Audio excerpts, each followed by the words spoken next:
You're not always going to be this mouthy, right? Excuse you? All right, well, today we are going to be playing the indie game Obscura. So we actually played it 3 years ago when the prologue and part of the first chapter was released. So now that chapter 2 is out, the devs were kind enough to send me chapter 2. So we're gonna play from the beginning and see what happens. Look at that. But the Obscura is an indie game that is being developed by Rotten Raccoons, and it is an episodic dark fantasy romance visual novel. The game page says, descend under a mountain to the marketplace below, where everything has a price. Meet the 4 men who can each give you what you need. But beware, they have their own hidden motives and uses for you.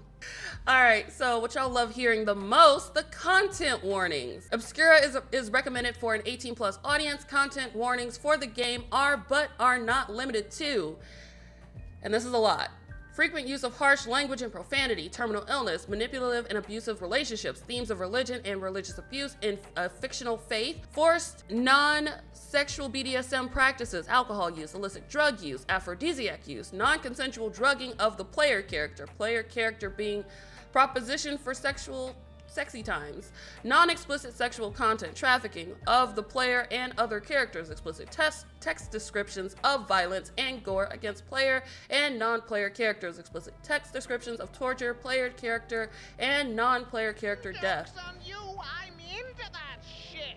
Abrupt and jarring interface scares and bright flashing visuals. This can be disabled from the preference menu. That was a lot. So a unique feature of Obscura is that you pick a safe word at the start of the game, and you can use that at any time during the story where you feel uncomfy with the plot.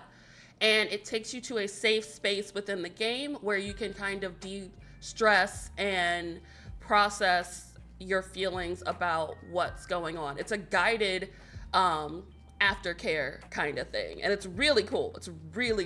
But yeah, the devs, Rotten Raccoons, really put a whole lot of work into making sure that this was a comfortable experience for everyone, and I really appreciate that.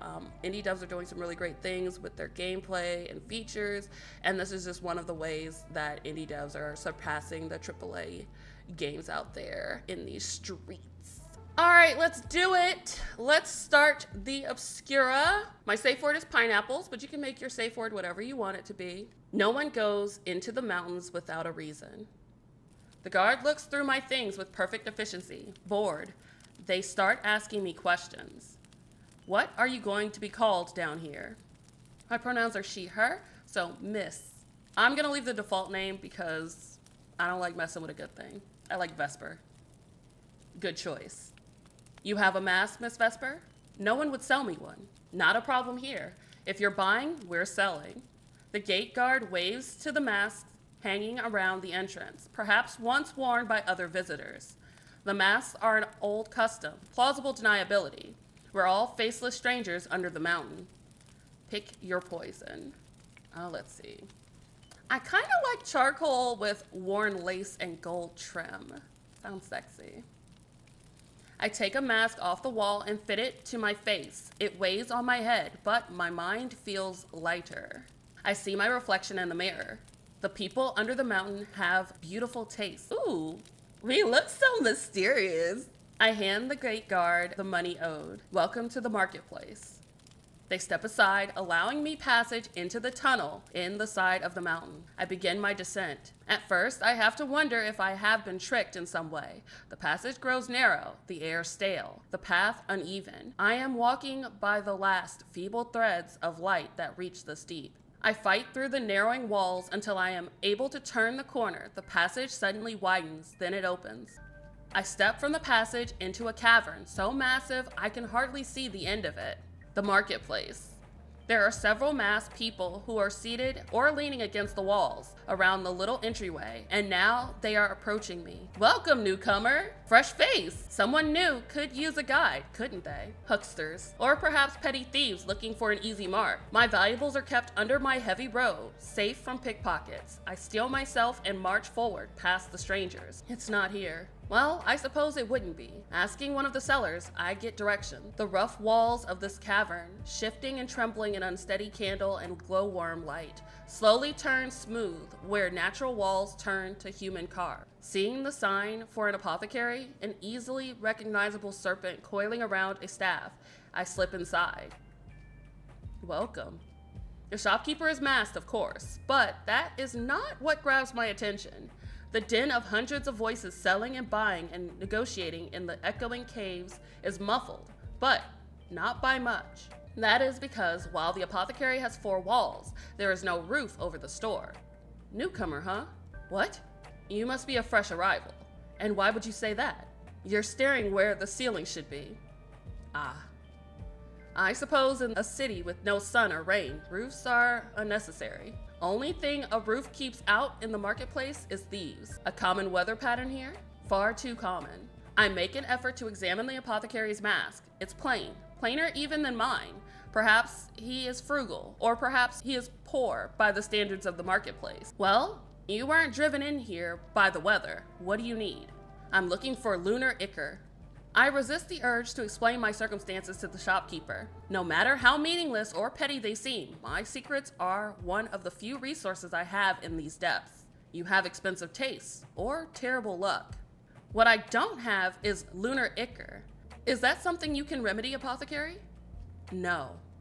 If money is a concern, I can make arrangements. It's not the money. I could never afford to stock that damnable ichor. Even if I could, I doubt I would be able to stomach it. The rumors were true then. That is unfortunate. Where does one go, then, to find that damnable ichor? Smugglers' dens, the vaults of the lords of the market, or perhaps you could take a knife to the lunar god. Failing that, the auction house may provide. It's the largest house in this side of the ruby walls. It even has a roof. The apothecary cannot see my smile, but I hope he can hear it. I thank you for your timely advice, sir. Save your thanks for the lunar god. It'll be a miracle if you get that ichor. I take my leave of the shop. The noise rises again from loud to deafening. Keeping my eyes up, it takes no time to find the auction house. It is, as the apothecary said, the largest house this side of the ruby walls. There are long chains of glowworms draped over the promised ridged roof that dangle and sway as the air shifts in this cavern. The building itself is deep, garnet red with gilded trim. Message received, you're very wealthy, whoever built this. The doors, covered in tiny engravings impossible to interpret in the dim lights, are wide open. Bright lamplight pours out into the streets. People are freely miling in and out, and so I slip inside. I am underdressed for the occasion, but neither of the guards standing at the doors move to stop me. I'm sorry, what am I looking at here? You can't have something like that just in a foyer like that. Oh my God. The sound of the outside suddenly dims and I have to blink against the comparative brightness. I can hear my own muffled footsteps as I cross the floor deeper into the auction house. The whispered conversations through masks make a thin fog of sound compared to the din outside. The signs are in a language I do not recognize, but I can make some educated guesses. The ornate double doors standing locked and guarded must lead to the auction hall. There is one door that is little more than a window on hinges left open. I peer inside for a second only to see an ordinary office. Come in. The stranger sitting behind the desk waves to me, and so I step inside.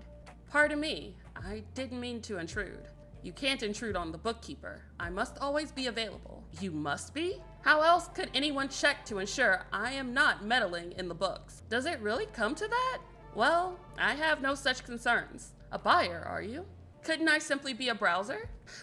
You really believe someone would come to the marketplace, to the auction house, just looking to see what they find? I suppose someone must have in all of history. Well, if that's the scale you're measuring by. You, however, are not here to browse. No, I'm not. You're right, I'm here to buy. Shall I show you the catalog for the next auction? I would appreciate it. The bookkeeper stands and hands me a sizable booklet. They open a drawer to their desk and hold up a knife. It's a little thing, but I have no doubt they could kill me with it. Then they sit again and resume their work. I flip through the book. There are objects of unimaginable value, works of art by artists even I know by name, an exquisite jeweled tiara fit for any princess, the deed to a country manor on the surface. Then there are the wonders I could have never dreamt of, the bird wreath in flames that never burn, the still beating bloodstone heart of some rock nymph, a potion of clear vision. I flip a page and am met with the miserable exposed face of a young adult. Ooh. Their posture is low and defeated, but they are beautiful. The text informs me that whatever is paid in the auction will be sent to their family within the mountains. Oh, wow. Wow. That's gross. I flip the page again.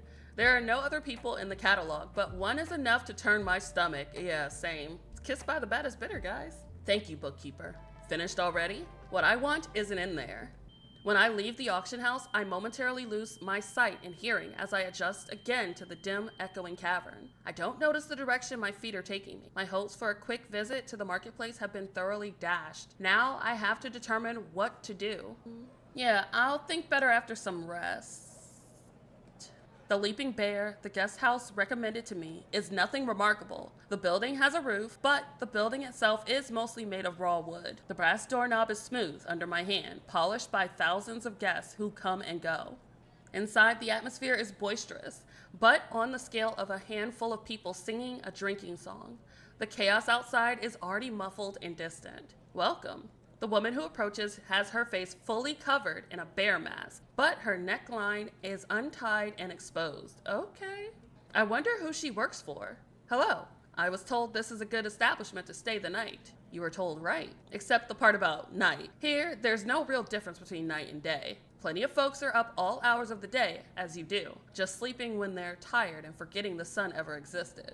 I see. The bear-masked woman has me sign into a guest book and pay for the night. You have a room for 24 hours. If you're staying longer, I expect you here to pay for more time. If you don't, you might find all your things at a moon shrine. Oh, wow. And you'll be needing these. She hands me a dull metal medallion on a leather string and a key. Dear Rufus over there.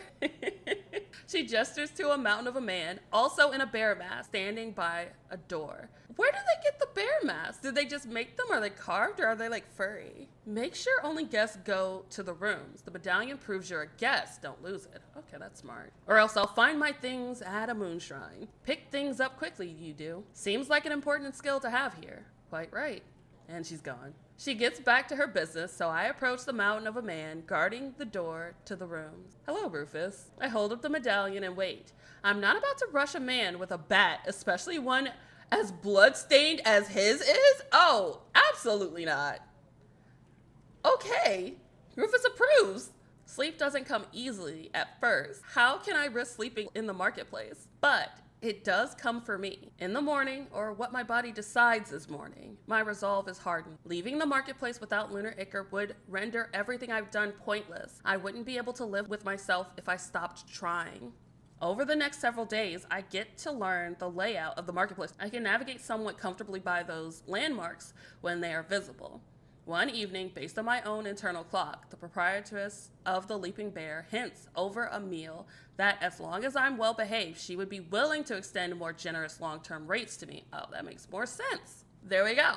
We got a deal, guys. I wasn't planning to misbehave, even less so with Rufus keeping an eye on me, and so that settles the matter of lodging for the moment. As for the lunar ichor, I am at a loss. It is rare, absurdly rare, and based on the reactions of those I speak to about it, some aspect of it is very taboo, likely the condition it treats. I'm wandering one of the quieter passages, clearly natural about how uneven the ground is. It's mostly homes, built on whatever smooth patch of stone the builder could find. But there is one that towers over the rest, a tall church with heavy oaken doors. Where normally I would expect to see a golden 10-point solar sigil, instead there is a more simplistic crescent-shaped one, the lunar sigil. Ah, I suppose the solar god isn't much help down here. I have seen the eerie blue-green light of glowworms and the smoky gold of lanterns, but I have not seen the sun since I started my descent. Churches dedicated to the lunar god exist outside of the mountain, but not in any significant numbers. The lunar god, lunar ichor. It can't hurt to ask, could it? I'm not sure I believe that the lunar god must bleed for there to be lunar ichor, but there's no harm in checking. Hey, stop! I halt in my path, instinctively, although, after a moment, I can see no one was speaking to me. Instead, there is a raucous crowd gathering just down the tunnel, shouting and tussling. A few people in utilitarian masks and what looks like uniforms are trying to push their way through. Looks like trouble. Alright, so we're gonna stay and see what happens next. Idle curiosity keeps me where I am, watching the ruckus of the crowd intensify. Very suddenly, one of the members of the crowd breaks away and sprints directly towards me. I start moving backwards, trying to step aside. I misjudge my step and stumble. I fling a hand out in an attempt to find my balance. The sprinter slows down very slightly as they get closer to me, slow enough to catch my hand and jerk me forward. I try to pull my hand away, but it's impossible. The runner pulls me along, and I have to use all my focus to keep up. Stop! Thief! Thief? I cannot help my astonished outburst. What, like you're surprised? Ooh, they're cute. Who is this? We pelt down a tunnel. Many of the people step aside for us, hardly surprised by us pair sprinting away from a collection of uniformed officials. I wouldn't want to be involved either. The runner takes a sharp turn, nearly wrenching my arm from its socket. I yelp as I follow along. Hold on. I kind of like him. All at once, the thief turns, grasps my shoulder, and pushes me backwards until I'm pinned against the wall. What the? Shh. We're both panting. The thief leans in until I'm nearly pressed body to body with them. Okay. I like this. Stay quiet for 20 seconds. Okay. Helpless, I have to follow the thief's lead. I do everything in my power to breathe silently and try to tuck myself behind the stranger.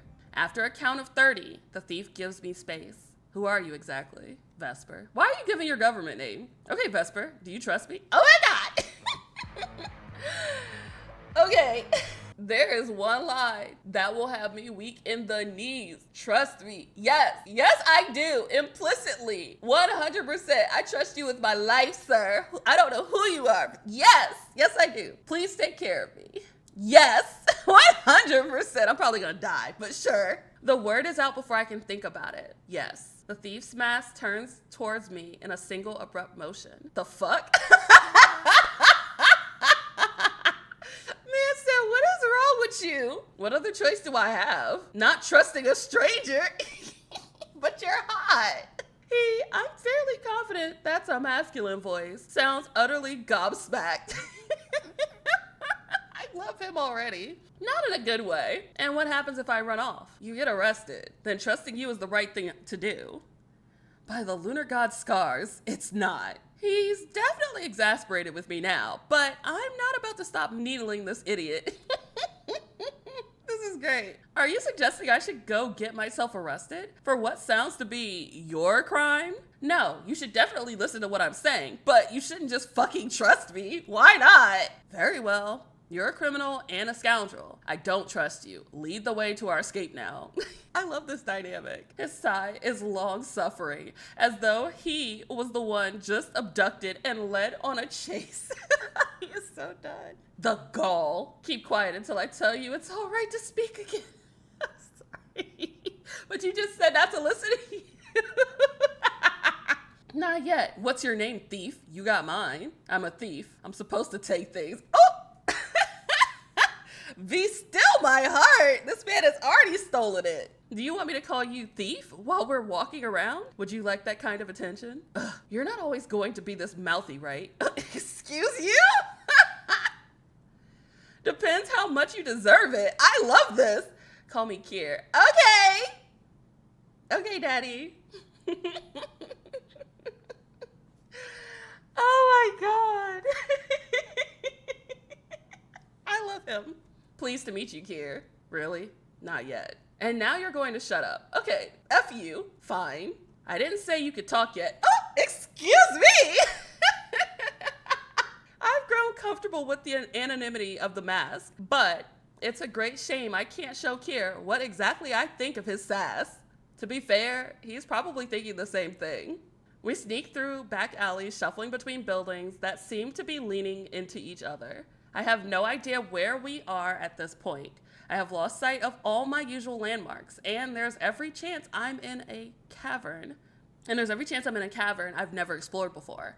Keir, at least, looks to be completely comfortable navigating the space. We stop at a dead end. Or at least it looks to be a dead end for a moment. Keir shoves aside a collection of heavy planks and a short, narrow passage is revealed.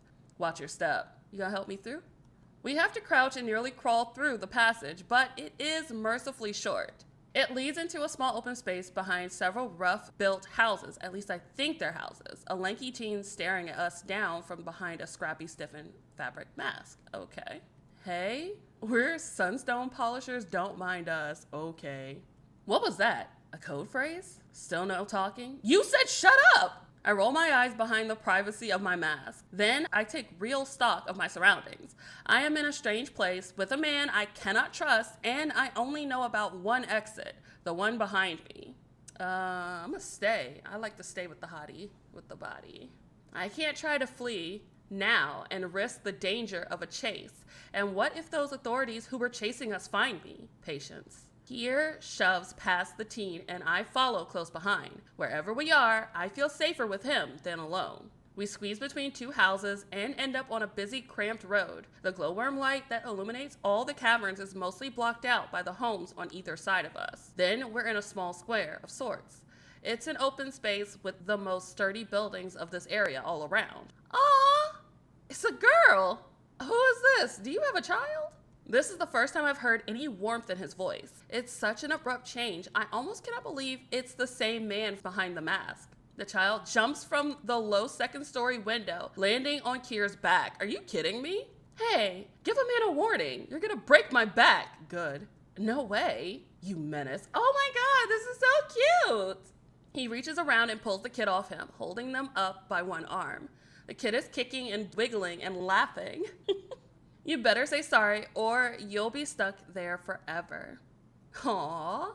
Keir lets the kid down. Sorry you're so old. Ooh. The kid and a few of their friends pelt away and Keir protests loudly, but even I can hear him smiling. Keir, who's this? Someone plucks at my long sleeve, tugging my arm. I twist away sharply. That's Vesper, or so she told me. Do I get to speak yet? Nah, I like the silence. You know what? F you, sir. This man is annoying. Well, I think you've enjoyed enough of that. Exactly. Could never get enough. Okay, screw you. I am called Vesper, though you can decide whether you believe me. What's a stranger doing here? Needed a decoy. Turns out she's the right size. What?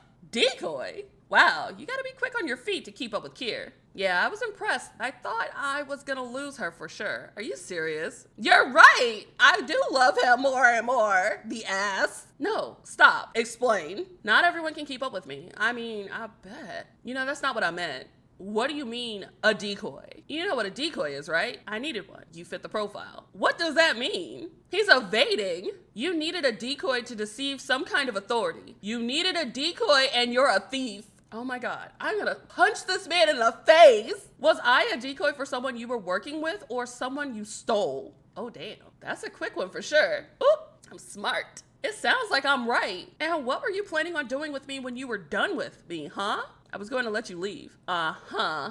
It's such a blatant lie, my jaw drops. Does he really think I'll believe that? No way, you can't let her leave now that she can find her way here. Oh, so am I a prisoner now? Keir, what were you thinking? Yeah, what were you thinking? I was thinking you'd play the bad guy, Griff, and let me be the hero. Looks like you're not on today. What? I was thinking that someone who can run and dodge the authorities is an asset. This man was not planning that far in advance. BS. What? Yeah, what? He did not just try to recruit me. Keir, you're insane. You can say that all you like. I'm right. We need her to stay quiet. I wasn't planning on involving the authorities. And why should I trust you when you say that? You might be naive enough to trust a stranger, but I know better. You're the one who asked me. So we'll let her learn even more about us? That's about the shape of things. Once you're involved, you're the same type of criminal as the rest of us. And if I'm involved against my will, yeah, the enforcement here is just so kind and understanding. I'm sure they'll take you at your word. More people, plain masked and curious, are gathering around. I don't know why you're being so hostile to me when I didn't ask for any of this. Because you don't understand. Then you should have left me alone. Like, I don't understand this man. Why drag me along if you're not? Oh my God. Can I murder him? Like, I don't know if I want to kiss him or smack him. If we get caught stealing, we get killed. Okay, not my problem. The only way we can even start to trust you is if you've also got a noose around your neck. That's not fair. And I didn't ask for any of this. Doesn't matter. Sir, you ass. Let him have it. Let him have it. You manipulative gutter slime. That's not what I would have said, but okay. I was nothing to you, and you decided, just for fun, I suppose, to destroy my life. You're fucking horrible. The fuck? Right. But Keir's hand settles calmly on his shoulder. Oh, he likes this. He's getting off on this. He knows he's earned this. I suppose I'm just some random insignificant stranger. What could my thoughts and feelings possibly have to do with anything? Well, if you need a noose around my neck, you have it. But don't think this means I'll ever be able to trust you. There's a moment of quiet. My heart is pounding, and in my head, there's nothing but screaming. I'm so angry, I can hardly breathe. I swear to God, this man is annoying. Are you done? I swear. God! Like he's talking to a child, not an adult whose existence is irreparably changed for the worse. You're blackmailing me. Don't you fucking dare condescend to me too. Wow. Wow. Finally, shut the fuck up. There's a quiet moment. Everyone around us seems to be coming to the same conclusion as me. I'm cornered. I don't have a choice in this. I keep my voice as flat and neutral as possible. Not really, no. What do I do? You run a few jobs with us, get that news good and tight, and then, if you want to leave, you get yourself a new identity and you leave. Oh my God. You already put on a mask and picked a name once, right, Vesper? Right. Then you can do it again. You sure about this, though? With Gups down for the count, we need a new lookout. Vesper's got what it takes. I sure hope you don't think that counts as a compliment. When I compliment you, if that ever happens, you'll know I'ma kill this man. Oh my God. And we're not using Eve because Eve is 12. Don't be stupid, Griff. Damn, the little girl was peeking out the corner. I'll do what you need and then I'm out. Hey, no need to make it sound like a prison sentence. Am I not being held here against my will? Prisoners don't get paid. You will. That's not how this works. What? We're pragmatic. We're not monsters. You do the work, you get paid. Can we really afford? Yes, Griff. I've heard we're getting our favorite visitor in a few weeks. We'll all be getting paid. Hell yeah. What do you mean paid? Caught your attention, have I? Shut up. I think it's fair to know what my wages are going to be. The number Keir gives is not gobsmackingly high, but it's not low either. A few jobs could make for some comfortable living in the Leaping Bear for a long time. Then again, it won't solve my big problem. Good enough? I guess. I have a counteroffer. Oh, are we negotiating? Okay. You're a thief. Yeah, that's well established. Which means if I want something instead of money, you could get it. Depends on the thing. Lunar ichor. This man about to laugh. Well, at least they know it's important. Keir's voice changes suddenly, the timbre low, in a way I can't interpret. You need ichor? I do. For what? Why should I trust you enough to say? Bro, shut up. Blackmailer. That's a lot of jobs you're going to have to work to earn something that pricey. Would I be able to make enough money to buy it? Not in your life, I don't think. Not with us, at least. Then working for you is my best shot at getting it. Griff suddenly pulls on Keir's cloak, and he leans in. There's whispering, and I am not nearly close enough to hear it. Then they separate, and Keir runs his hands over his mask. It's a gesture of pure exhaustion. I love how this man is just so worn out. I'm gonna be your personal gremlin this entire playthrough. You're welcome. He said yes! You work with us, you get your ichor. Is he gonna swindle me? He holds out a gloved hand. We have a deal. I slowly reach out. He claps my hand and we shake on it. Deal. I'm tempted for a second to think this is too easy, but it really wasn't. Keir calls out into the crowd. Someone go out with her to get her things. What? Excuse me? We can't have you sneaking in and out all the time. Too dangerous. We just finished moving here as well. So I live here now? You'll get a room of your own. Eventually a volunteer comes forward. Together we sneak out of the hidden community and return to the Leaping Bear. They refuse to talk to me and just follow me like a shadow into my room while I gather the few things I have left there. Some clothes, the odd knickknacks I've managed to acquire, my hygiene supplies.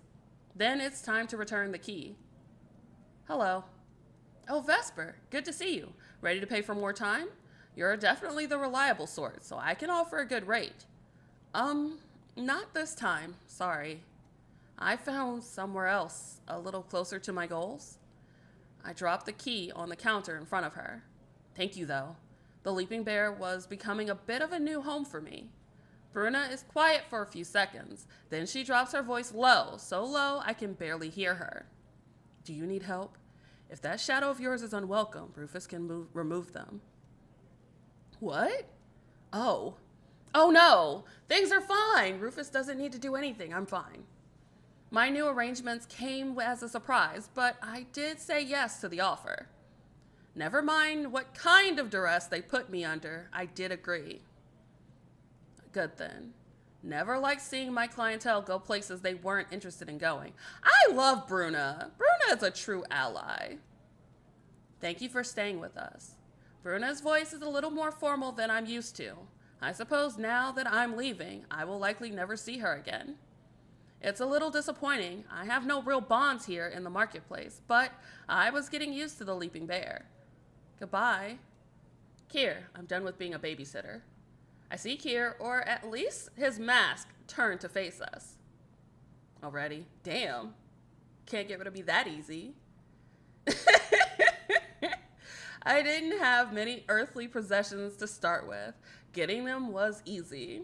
Good. We found a room for you, too.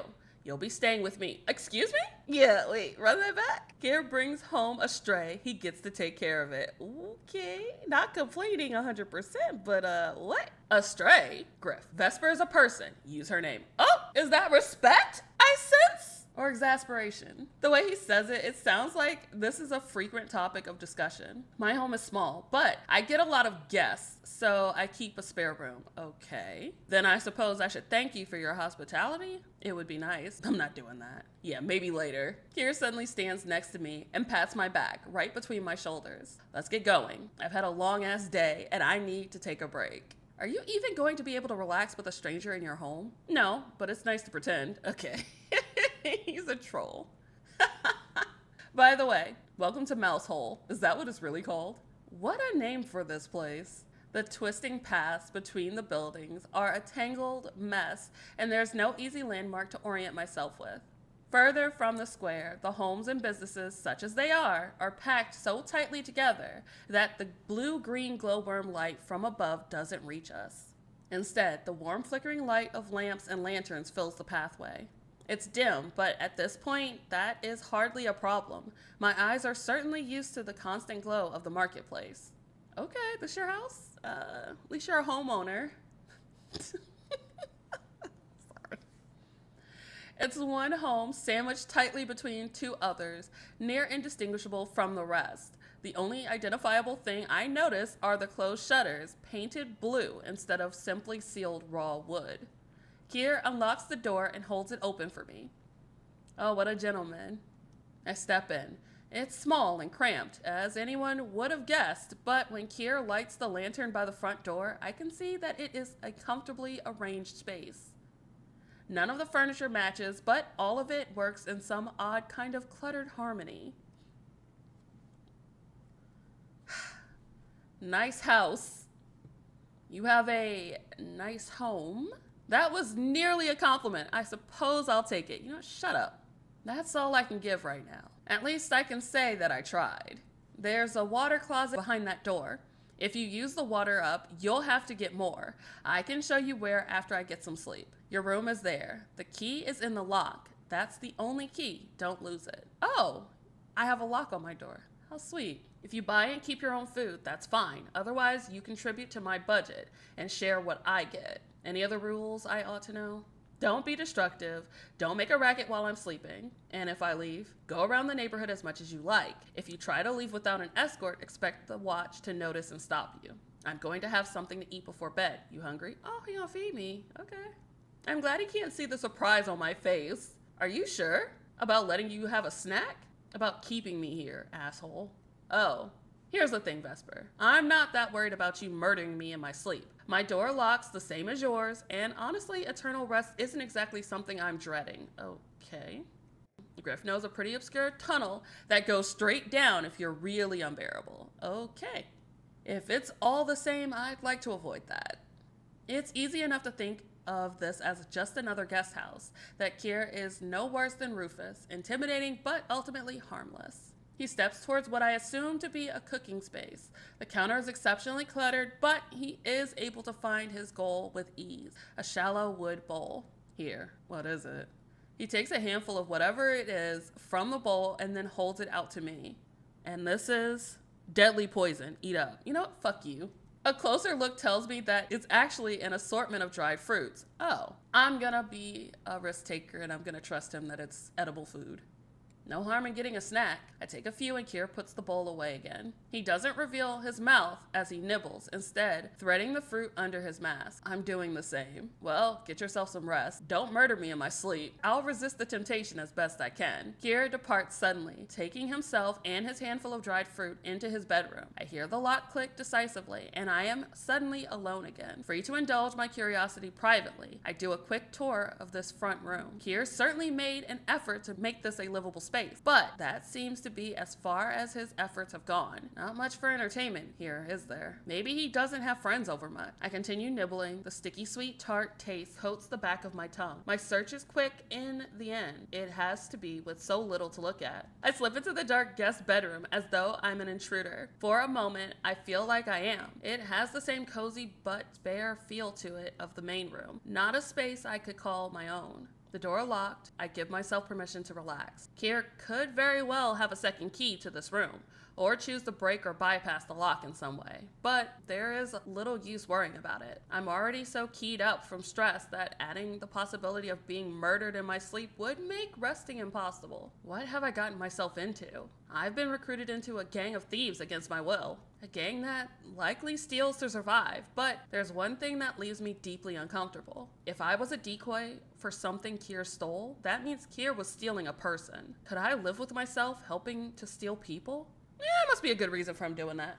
It feels desperate. It feels like trying to find a silver lining of a hurricane. But I need, for my own sanity, to believe that whatever Keir is doing is for the best. I swallow hard, trying to chase these thoughts away. I'm not going to sleep at all, am I? I follow the motions of getting ready for bed. I even take off my mask, though I am careful to lie down with my back to the door. And after some hours of trying to find a comfortable position, I must have fallen asleep because Keir wakes me up with a sharp knock at the door.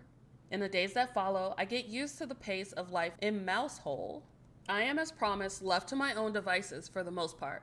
I can sense people getting tense when I drift towards any of the myriad exits, but I'm not about to test my luck with an ill-considered escape attempt. Keir, it seems, is a popular one. He's constantly being called this way or that, attending to roof repairs or settling quarrels, but that is only when I see him, which is quite rare. We are, quite often, ships that pass in the night.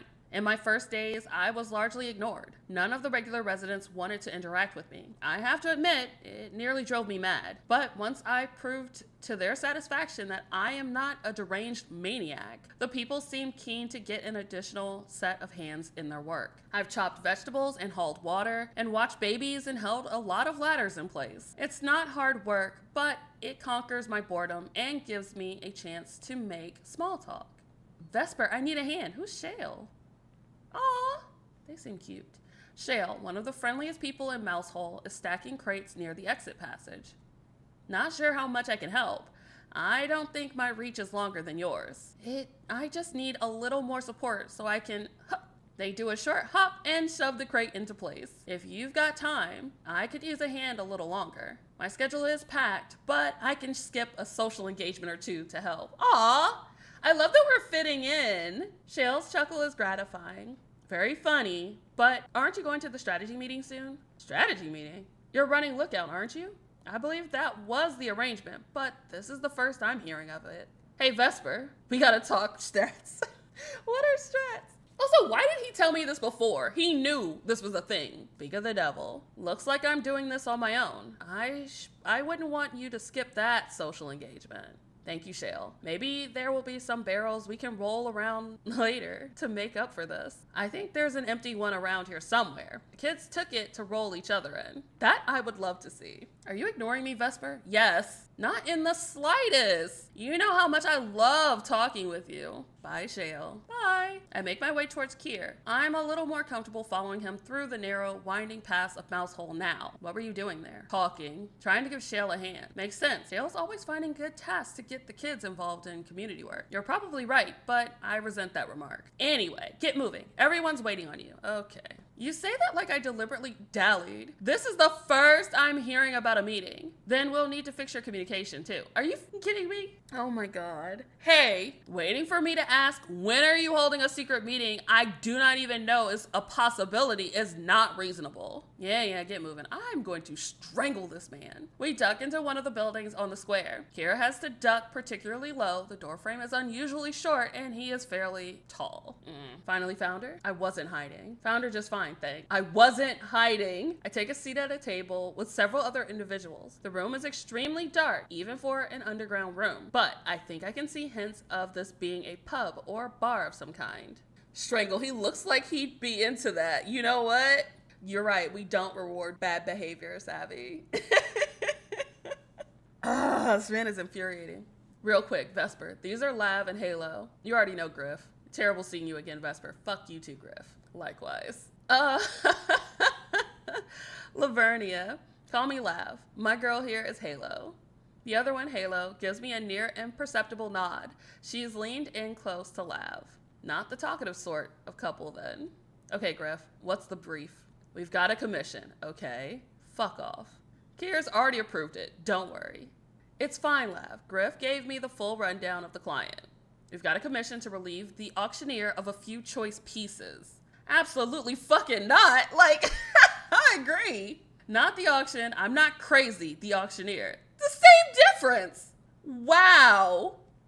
You've done that half a dozen times and nearly died each time. We're not dead yet. Oh my God. Not you too, Keir. You're supposed to be sensible. I am being sensible. This is a huge potential payoff and we have an end. I don't believe any of you. Okay. I'll be good. Keep going. I don't fully understand, but I'm not about to interrupt this discussion without a good reason. Fine. We'll do the extremely dangerous job behind the ruby walls. That's the spirit. What the hell? So we cross the walls easy, and we all know where the auctioneer's house is. Our inn is the new building being done at the club next door. It's an easy climb from there to the balcony, which doesn't have a lock. You and Halo are going to find and lift the pieces we're after. Keir and me are going to be defense and distraction. And Vesper will try to live up to Gup's example. Oh my God. Not a good plan either. Halo's voice is so ghostly, I'm not entirely sure I heard it. Obviously, it sounds dumb without the important details. No, it's a dumb plan. It's just dumb. For the most part, I understand. My role is, if nothing else, comically easy. Stand by, signal if there are other people around. Okay, you with us, Vesper? I don't have much of a choice, do I? He's asking if you understand. Almost everything. Almost. I've gleaned that the auctioneer's home is on the level above a pleasure parlor, something you did not explain. But I don't know what the ruby walls are. How do you not know that? I'm not from here. I've been under the mountain less than a month and you're locals. That's how. What the hell? Fine. The ruby walls are a series of walls that have veins of raw rubies in them. Oh. There's gates that theoretically anyone can go through. Okay. But in practice, it's a space for the rich and beautiful. Okay. And it's heavily guarded beyond the walls, hence the danger. Uh-huh. Okay. And in the future, you'll speak up immediately if there's anything you don't know. Fuck you, my guy. You're always telling me not to talk. And now this? I'm serious. I'm not risking my own neck to save you if you're in a stupid situation. You put me in this situation! What are we doing? I hate you. I hate you so much. So I'm an acceptable loss. Exactly. Let's get ready to go. I hate this man. The four of them stand up. I follow their lead. My cloak is just barely fine enough to be worn beyond the ruby walls. But the other four take the chance to fancy themselves up. God, back in these awful things. I swear on all that's holy. I know, enemies to lovers. I usually eat this up, but this man is infuriating. Keir holds up a heavy, richly embroidered cloak. Imagining him in it is comical. Laughing at me, Vesper? Absolutely. And you laugh? She's right. You look stupid in that. It really doesn't. I keep telling you, buddy, you're made of iron, not silver. Like you're one to talk. You look like a child going through daddy's closet. Shut up. Griff's short stature and casual posture leading into Keir is completely at odds with his jeweled hood and satin cape. Knowing what he's like honestly makes it even funnier. You look like you robbed Satine without a lantern. Damn, that's crazy work. I'm gonna join in. This man knows no peace while I'm around. You look like a throw pillow fucked a jewelry box. Yo! Favorite line in the game. Oh my God. Got him. Vesper. Oh no. Keir reaches over, takes hold of my shoulder, and holds tight as he curls into himself, choking on laughter. Laugh it up.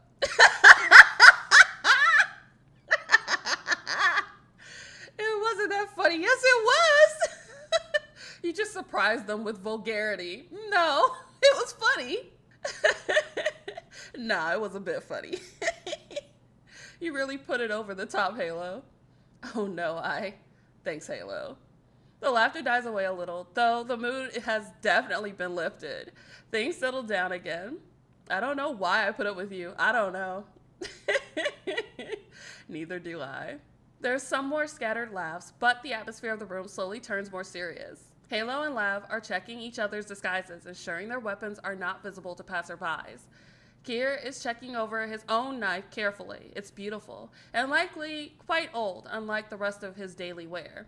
Should I be alarmed? It's not a good idea, obviously. I am a rank novice, and would be far more likely to be stabbed with my own knife than use it to properly defend myself. Still, I cannot help but feel a twinge of fear. A knife won't make me feel less frightened, but it's hard to convince myself of that fact. The rest of the preparations happen in anticipatory silence. Ready? Then let's move. I kind of like this route.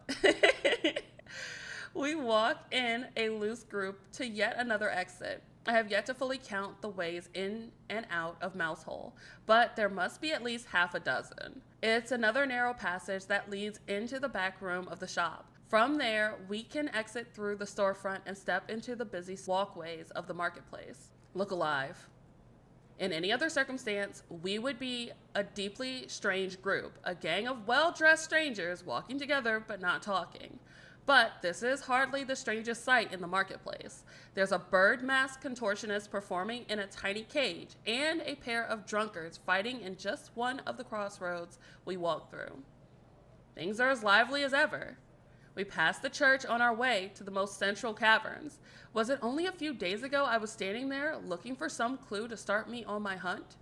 As we enter the largest cavern, the heart of the marketplace where I started my journey, we walk close together. All right, you know the drill. Split up. We meet across from the Pearl Choker. Sounds kinky. Vesper, you're with me. Okay. Lav and Halo are gone in a second, melting into the crowd. Griff glances back at Keir for a second before doing the same. Don't trust me not to run off? Not in the slightest. Plus, you're new to this. I might be able to give you some pointers. What makes you think I'm new at this? You're paying a lot of attention to small details, the kind that are easy to ignore when you're used to this work. Fair enough. I've never worked in an organized group to steal before. I've never worked with others in a project like this. But you have done this kind of work before. I thought we were supposed to leave our surface life behind down here. Leave it behind all you like. You're still quite comfortable working with us. Well, you have to survive somehow, right? And I doubt the auctioneer is someone who will suffer greatly when we're done with her. No, you won't have to feel bad for her when we're done. She's someone who would sell literally anything if it means getting a cut. And what will we do with our finds? Sell it to a different asshole? Okay.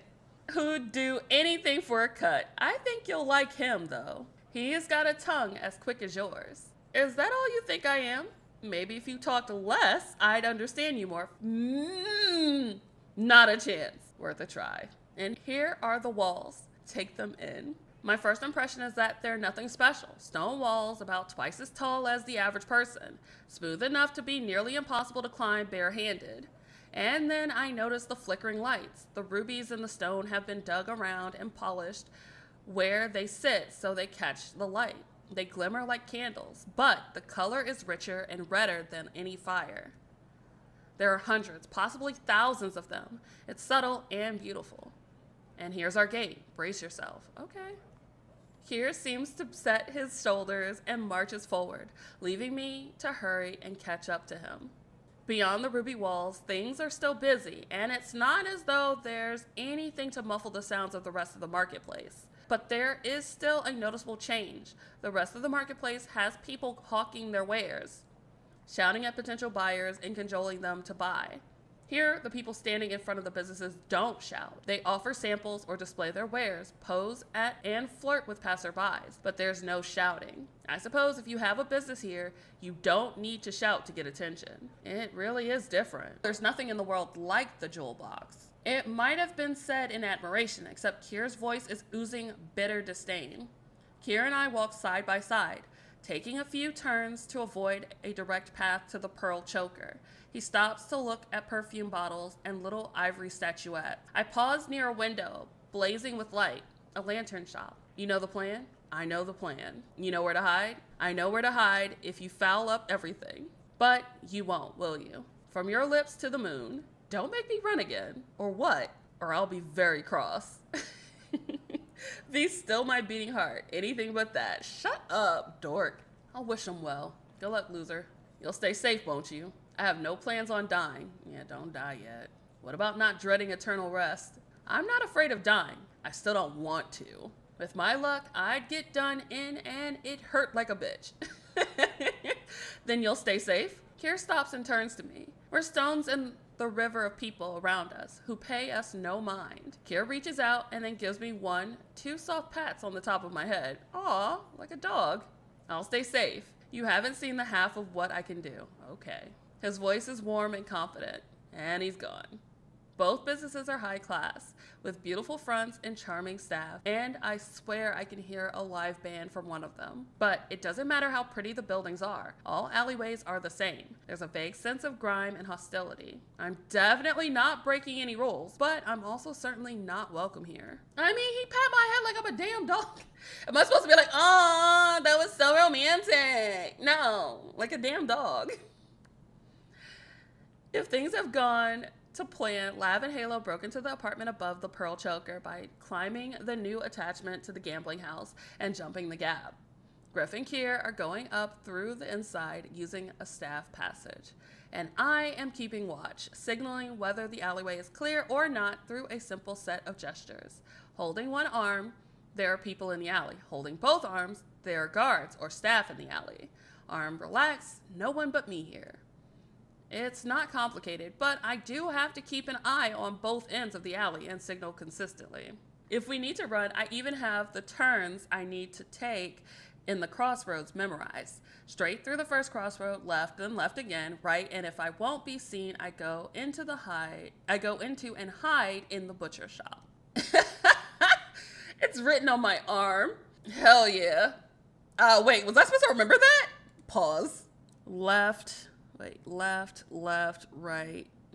right, butcher shop. Left, right, butcher shop. Remember that, chat. Left, right, butcher shop. But just in case, we're going to activate the hints. It's written on my arms. At least I have a plan. I lean against the gambling hall wall. This one is made of stone, beautifully cut and polished and scratched with all sorts of graffiti. People never change. Always marking that someone had been there. That Agatha has great tits. That Darvin fucked his mate. What? Delightful. I'm alone in the alley. I drop my arms and wait. My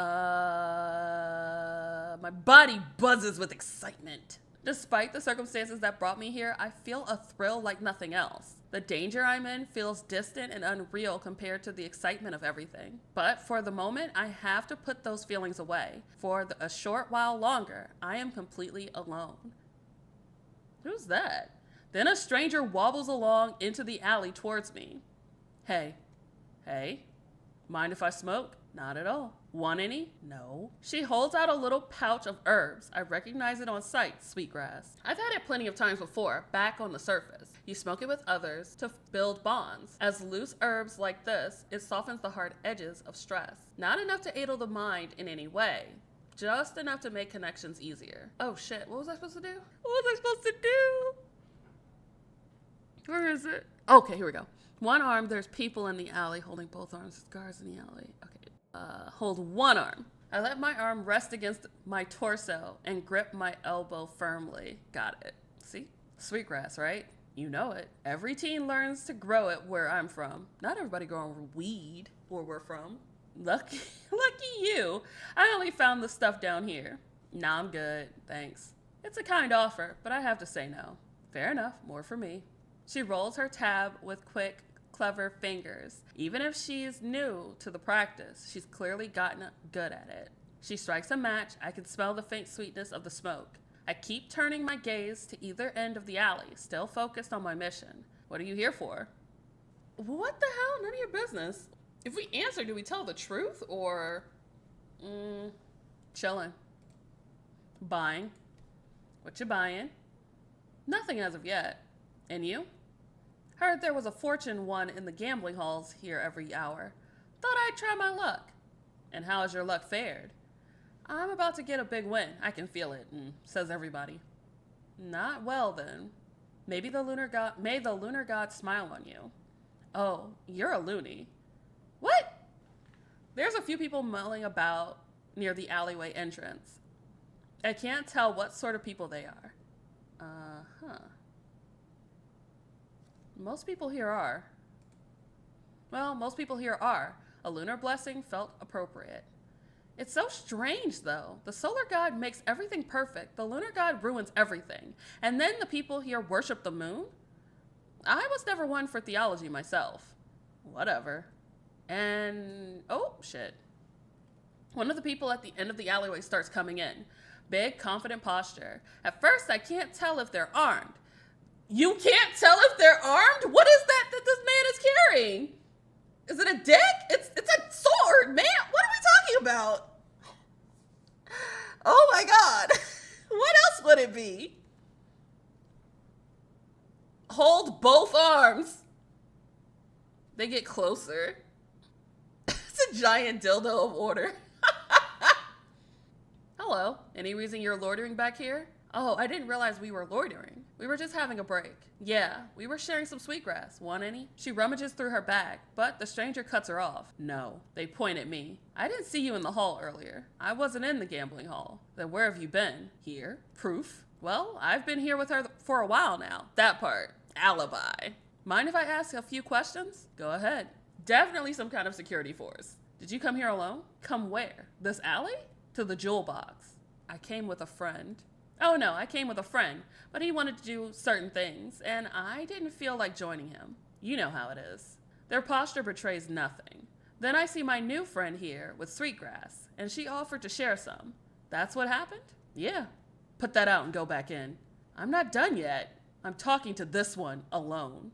Oh shit. You have a win waiting for you, right? Yeah. Good talking with you. Likewise. She leaves, and I'm left alone with this member of a security force. Damn it. Nah, remain holding both arms. Is there a problem then? Routine check. Do people not stand around alleyways in jewel box? Not unless you're looking for trouble. Okay. It sounds like the guard with the bat at the end has a brother because what the fuck? Right? They look the same. I'm just looking for some quiet with another person. Better one than hundreds, I would say. The stranger doesn't look amused. Why are you here? In the jewel box or in general? The marketplace. Buying, and you had time to wander around? Turns out not everything is for sale all the time. I'm waiting for a shipment to come in. That should be enough truth to convince them. And what have you been doing while you wait? Minding my own goddamn no. No. Let's not choose violence today. This man has a sword. Seeing everything the marketplace has to offer. Oh, I've been everywhere, even if I'm not buying. It's incredible to see everything there is to offer. The staff at the Leaping Bear have been very good at advising me where to go. No answer, but that's better than a bad one. Open up your cloak. What? I need to check for dangerous objects. I have no weapons. Guys, should I let him search me or not? I gotta buy ish. You gotta pay me. Like, maybe? Refuse. I mean, no. Refuse. Yes? Y'all are not helpful. Okay, no, I'll refuse. Shoot. No, there's no timer. Refuse. No, I'd rather not. It's not optional. Then why ask a question? Submit? Oh, no. Insist? No. Okay, no. I ain't submitting to shit unless your name is Orlando. Okay, fair point. Insist. I will not open my cloak for a stranger no matter how much they tell me to. Then you'll need to come with me. Where? For a different kind of check. Excuse me? I weigh my options. Running would confirm I am some kind of criminal in their eyes, and they are not going to let me linger here. I'll follow you then. No, my God. Oh my God. I am led into the pleasure parlor, but instead of following the smell of food and the sound of laughter, we turn, oh my God, no. Unsafe, no. I try the door handle as soon as it's closed, but it's locked. I'm left in a pitch black office sitting on the floor for fear of bumping into something and damaging it. Property destruction is unlikely to endear me. Oh my God. We're unsafe. Oh no. The thrill I'd been feeling earlier has completely curdled, sitting sickeningly in my stomach. I'm almost nauseated with fear. The door slamming open scares the daylights out of me, and I nearly jump to my feet. Oh no. Stop struggling. Oh no. 3 security officers, all uniformed the same way. Damn! No, we didn't. Go back. We will save now. Yeah, new save. Okay. Should we submit? Okay. Submit to the damn search. I like that submit is also bigger than insist. Okay. Fine, but let it be known I did not enjoy it. Girl, shut up. We're not supposed to enjoy it. I bet some of your ilk do. Ooh, shut up. I opened my cloak and put up with the security officer examining me with almost intimate closeness by the lantern light. It's uncomfortable, but there's only so much I can do. I did consent to this technically. As you can see, I'm just an ordinary traveler. I agree that you're not carrying any weapons. You're free to go. Sorry? You can leave now. My first instinct is to tell them that I want to stay here, but that's not going to go over well. I'm waiting for someone here. Then wait in the tea parlor across the road. Clear out. I'd rather not. They stare at me. I suppose they're trying to parse exactly what I'm thinking. You've been cooperative, so I'm going to extend the same courtesy to you. Once. Get out of here now before I have to take you in for suspicious behavior. God damn it!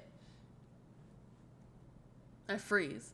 I can't leave, but staying is also no longer an option. I'm almost grateful that this is the moment someone chooses to leap from the balcony above and land on the addition to the gambling house. I cannot. Baby boy, it's Keir. He lands, and before the security officer can say a word, a knife flies past my head and stops in the officer's gut. That's right. I have never been happier to see this man. Dead. Let's go, baby. We're compromised. Run. All right. I don't even stop to think. I just move. No one's raised an alarm yet as I sprint from the alley. But me sprinting away from the gambling hall at full tilt, it's inherently suspicious. Other security officers start pursuing me. I reach my first crossroads within seconds. Left! Shit! It's timed! It It only takes a split second for me to realize I've made a mistake. Turning back is impossible. It was left! Are you kidding me? Oh, wait, no. Was I supposed to go straight? Hold on, pause. We could just redo it again. Roll it back. Run straight through. I sprint straight through the crossroads, plowing through a cluster of people listening to a musician on a quarter. Look at that. Is it backwards? I could swear my pursuers are getting closer. Another crossroads. Okay. Not these choices being timed. Left. I can feel the ache of exertion settling into my muscles, but I'm not close to safe yet. I'm not slowing, but the security officer chasing me seems to be getting faster. I nearly collide with some random passerby. Left. My legs and lungs are burning. This is even worse than when Keir abducted me. Then I could just follow him. Stop her! The general apathy of the crowd around me means no one will help me. But no one seems keen to help security either. Okay. Bless the moon. Even so, one of my pursuers is getting dangerously close. Gotta shake them. Oh, shucks. Oh, fudge. Okay. Ah! Slip through people. It's easy to find a crowd. There's some kind of performance or showcase happening in the storefront, and where there's a show, there's an audience. I try to slip through the crowd, but the people will not be moved. They may fear I'm a pickpocket or some other kind of crook. It slowed me down, and the security forces have the strength and authority to shove people aside. One of the security officers catches up to me. Oh no! Hell no. Create some obstacles. Throw shit. Ah! I spot someone selling an assortment of chairs. What? I can't help the words that come out of my mouth. Sorry about this. I grab a stack and pull it down as I pass, then another. There's the fearsome racket of wood on stone, the surprised shouts of people passing by. And a quick glance back shows none of the security officers is as close to me anymore. Almost there. Oh shit. Left. Fucking hell, what the right way? Right. I know what I'm looking for. And thankfully, the security is just far back enough they won't see me. Butcher! I practically tear the door open. I need sanctuary! The front room is thankfully empty, and the butcher is quick to jump to action, letting me into the back. The room is chilled with blocks of ice, and there's a faint smell of blood. At least there's a roof to keep the cold in. I have to fight to keep from panting, the cold air harsh against my throat. I feel lightheaded from suddenly stopping. All my blood is in my legs, or that's how it feels. You're hiding here? Yeah, obviously. The shopkeeper opens a wooden chest, empty, and pulls out the bottom panel. There's a deep hole under the false bottom, a natural gap in the mountain stone. It'll be cramped, but I'm in no position to complain. Thanks. What the hell? I climb in, and the butcher puts the false bottom back to the box over me. I hear him pile a few things into the chest and then close the lid. Someone is pounding on the stone counter in the front room. The butcher must go back into the front room because I can hear voices. But not the words being said. I close my eyes and strain my ears. I can hear my pulse, but also people coming into the back, footsteps. Words are still difficult to make out. I cover my mouth under my mask and try to breathe silently. Please, please. There's a loud bang and I inhale, so sharply I almost choke. Someone's kicked the chest I'm hiding under. Not enough to disturb the false bottom, thankfully, but still. The lid is open. I don't move. I don't breathe. I keep my eyes closed tight and my mouth covered. Please. The lid is closed. The footsteps get further away. In the darkness, I pull away my mask just enough to run my hands down my face. It's back on when the butcher comes back to get me. Oh, thank God. You stay in here? Can I? For an hour or two, if that's all right with you. Don't touch the goods and you can stay. Thank you. A few hours in the cold, alone, with my own thoughts is not fun, but it's a relief compared to the escape I just endured. When I feel like the coast is clear, I leave the butcher and make my way to the safer side of the ruby walls. I have to meet Keir and the rest now. I feel like we fucked up. When we reunite, it's in the rundown pub in Mousehole. Hey Vesper, what took you so long? I was hiding in the butcher shop, waiting for things to cool down. Why were you? Good job hiding, Vesper. We only just got here ourselves. You a liar and a damn cheat. Wow. You bastard! This asshole! I swear to God, I can't stand you, sir! Oh my God, he set us up!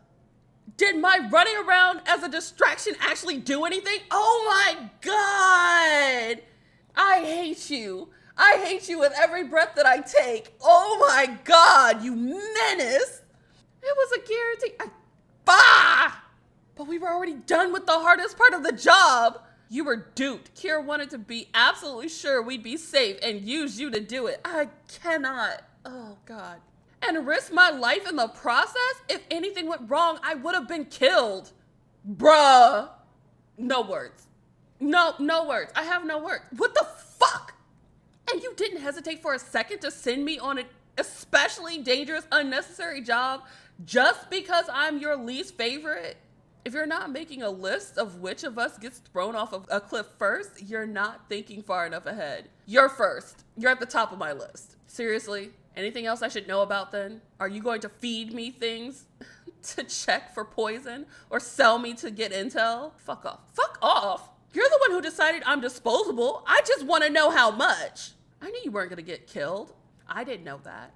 You don't need me to tell you that you're quick thinking and fast on your feet. I hate you. I could rely on you to be the distraction and let the rest of us get out safely. This man is maddening. But you couldn't let me know that I was doing that? No, I couldn't trust you to do it if you knew what I was asking. Sir, fuck off, promptly. Maybe I just won't do anything you tell me to do. Then, unless I understand why. I cross my arms. Keir can't see me seething, so I settle for communicating it in posture instead. Drinks on us. Delight. Wait, I'm sorry. Is your name really Delight? Okay. One of the servers, a barmaid with pretty hands and a full flat moon mask, delivers drinks to our table. I'm pretty sure her name is Delight. Thanks, babe. Ew. Don't make me regret this, Griffy baby. Ew. Are they flirting? Griff will be on his best behavior now, right? Yes, he will. He almost sounds like a chastened child. Keir lifts his drink. To a successful run. I'm throwing this drink in his face. Fucking hell. I need a drink after this. To hell with it. Might as well get drunk. I toast with the rest of the thieves. The glass clinks and we all drink. Well, show us the loot. I think we've earned a look at our prize, right? Yeah. Show me. God, scars. That's the stuff. What is it? Oh, alcohol. We got a couple of good necklaces. Nothing wild, but we're not gonna turn our nose up at that, right? Some compass stones, a few rare coins that I know will go to a good home. And the bit we got commissioned for, a genuine witch ring. Oh, what's that? What is it? Maybe even worth putting our lives at risk for? Witch rings give power to the wearer. The longer you wear it, the more power you get. Oh, well, why didn't you say that first? It's just about the only magical thing that won't ruin your life. Oh, well, it won't ruin your life directly, but there's a lot of fighting over them. Yeah, and that means people willing to pay a lot to get their hands on one. What a treasure. You're telling me, D. Halo puts away the spoils of our adventure. And when good old Hemlock or Absinthe or whatever he's calling himself these days shows up, payday. You're gonna be rich, Vesper. I can hear him smirking. I better be rich. I was your decoy. Halo eventually brings out a deck of cards. Oh my God, I don't want to see these people anymore. She also wipes the floor with us. Nice. For someone as shy as she is, Halo is a regular card shark. I love that for us. Then Lav yawns, and she and Halo go home to rest. Griff follows Delight into the back. Ew. Let's head home, Vesper. I feel exhaustion seeping into my bones. Let's. Keir and I stumble into each other as we walk. I can't find it in me to be bothered when he bumps into me. The booze sloshing around in me loosens my lips and words start spilling out of me. You're a real bag of dicks, you know that? It's still not strong enough, but I love it. I love the energy. Tell me something I don't know. Just a terrible piece of work. An absolute wreck of a person. I wouldn't trust you as far as I could throw you. I wouldn't trust me, and I can throw myself pretty far. Shut up. He rethinks his choice to show me how far he can throw himself just in time. Anyway, why am I a bag of dicks this time? 'Cause you tricked me! Not everyone wants to be doing crime. You're lucky I'm okay with it. You think I don't feel bad about this whole thing? No. If I could snap my fingers and tomorrow no one would get murdered if the beautiful people found Mousehole, I'd do that instead of making you work for us. But I don't have magic snappy fingers, I swear to God. Not even sure Mousehole is the first thing I'd save with magic snappy fingers. What would you save then? There's people getting sold in every auction, and that's just the legit stuff. The marketplace is hell, Vesper, and a lot of people never know it. Oh. Not a street rat with a heart. Then why are you stealing people? Griff said that you steal people sometimes. You time it right, and you can steal a person who's been bought and set them free. Their family gets the money, and they don't get tortured to death. But that's risky. I knew there was a good reason. That doesn't matter! You honestly think we've got it in us to buy and sell people like they're shit? When we're all just the shit off the street already? Bag of dicks, human pile of trash, hideously awful but compellingly handsome. That's all fine. I can live with that. Shut up. Ew. Who said you were handsome? But sacrificing a life for my own happiness? Fucking never. Okay. Good. Yeah, good. Glad we had this chat. And what about you? I'm not keen on being a bag of dicks, but it's better than being a monster. No, not that. The magic snappy fingers. What would you save? Oh my God, he's such a dumbass. None of these things. Myself? Like the selfish little bitch that I am. The downtrodden? Question mark? I don't know. Maybe I'd be like you and save the downtrodden. I can't complain about an answer like that after I picked it. But you're being a copycat. I can think of worse things, Mr. Bag of Dicks. And you wouldn't save yourself? What? You want lunar ichor. It's for you, right? Yeah. Why? What is it for? None of your business. We have not gotten that close yet. Oh, why not? No! What are we doing? Oh my God, why are we telling him our business? It's called fractum anima. It's an extremely rare illness. Deadly? Eventually. It's not a quick killer, and it does a lot of other nasty stuff. Not really a fun post-job chat topic, though. I'm sorry. What? It's not your fault I'm sick, right? No, still, sorry all the same. Thanks? Question mark? It feels good for someone down here to know about it, what I'm going through. The house with the blue shutters is right before us. He puts a hand to the wall of the house and murmurs something softly into the walls. Then Keir unlocks the door and lets me in. Wait, is it like magic? Welcome home, Vesper. Aw, did we just bond? He's still standing in the doorway. It's an arresting image. This man, who is ruthless and generous in equal measure, welcoming me into his home both as a kindness and blocking the door because I'm a prisoner. Then he reaches for my face. I refuse to flinch away, and instead of touching my mask as I feared, he drops his hand on my head. Oh, is this going to be a habit of yours, patting my head? He pats the top of my head once, twice. Oh, we get head pats. Oh, might be. Yeah, I'm not a child. You're not. He doesn't stop. You're sure fun, though. Shut up. Shut up. Thanks. He huffs out a little laugh. Despite everything, you're a good egg. Shut up. Despite everything, loser. You talk too much. You're sarcastic and mouthy, and you love me anyway. Point taken. But still, good egg. All right, enough of that sappy stuff. I'm tired. He closes the door behind him and heads for his room, scooping up a snack. I'm left alone in the room. I'm exhausted, but I do feel a weight coming off my shoulders. For now, it's home. Oh, that's the end of chapter 1. Chapter 1, best end. Welcome home. We did it. Yay. But yeah, that's pretty much it for me. Thank you guys so much for coming through. I hope you had fun today. And yeah, I hope you have a wonderful morning, afternoon, evening, whatever time it is in your neck of the woods. I'll catch you all next time. Bye.